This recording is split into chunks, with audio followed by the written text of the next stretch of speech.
यशायाह भविष्यवक्ता की पुस्तक अध्याय 58। यशायाह अध्याय 58। गला खोलकर पुकार, कुछ रख न छोड़, नरसिंगे का सा ऊंचा शब्द कर। मेरी प्रजा को उसका अपराध अर्थात याकूब के घराने को उनका पाप जता दे।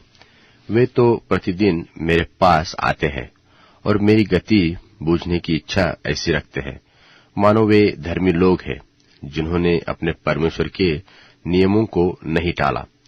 वे तो मुझसे धर्म के नियम पूछते और परमेश्वर के निकट आने से प्रसन्न होते हैं। वे कहते हैं कि क्या कारण है कि हमने तो उपवास किया परंतु तूने इसकी सुधि नहीं ली, और हमने तो दुख उठाया परंतु तूने कुछ विचार नहीं किया। इसका कारण यह है कि तुम उपवास के दिन अपनी इच्छा पूरी करते हो और अपने सब कठिन कामों को कराते हो। सुनो, तुम्हारे उपवास का फल यह होता है कि तुम आपस में झगड़ते और लड़ते और अन्याय से घूंसे मारते हो।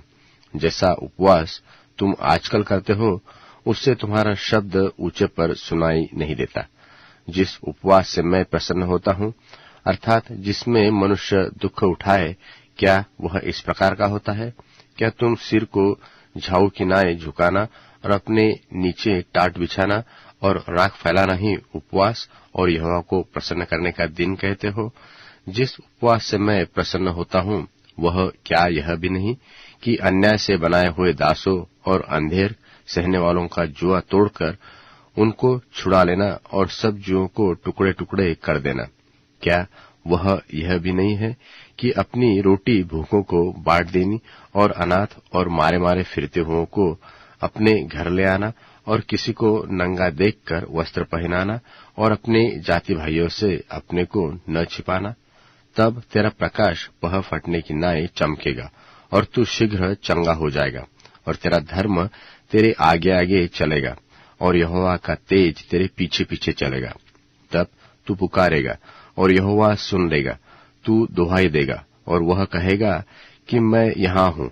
यदि तू अंधेर करना और उंगली मटकाना और व्यर्थ बातें बोलना छोड़ दे और प्रेम से भूखे की सहायता करे और दीन दुखियों को संतुष्ट करे, तो अंधियारे में तेरा प्रकाश चमकेगा और तेरा घोर अंधकार दोपहर का सा उजाला हो जाएगा और यहोवा तुझे लगातार लिए चलेगा और काल के समय तुझे तृप्त और तेरी हड्डियों को हरी भरी करेगा और तू सिंची हुई बारी के और ऐसे सोते के समान रहेगा जिसका जल कभी नहीं सूखता। और तेरे वंश के लोग बहुत काल के उपजे हुए स्थानों को फिर बसाएंगे और तू पीढ़ी पीढ़ी की पड़ी हुई नींव पर घर उठाएगा। तब तेरा नाम टूटे हुए बाड़े का सुधारक और पंथों का ठीक करने वाला पड़ेगा। यदि तू विश्राम दिन को अशुद्ध न करे अर्थात मेरे उस पवित्र दिन में अपनी इच्छा पूरी करने का यत्न न करे और विश्राम दिन को आनंद का दिन और यहोवा के पवित्र किए हुए दिन को मान्य समझकर उस दिन अपने मार्ग पर न चलने और अपनी इच्छा पूरी न करने और अपनी बातें न बोलने से उसका सम्मान करे, तो तू यहोवा के कारण सुखी होगा और मैं तुझे देश के ऊंचे स्थानों पर चलने दूंगा और तेरे मूल पुरुष याकूब के भाग की उपज में से तुझे खिलाऊंगा। यहोवा ही के मुख से यह बात निकलती है, यहोवा ही के मुख से यह वचन निकला है।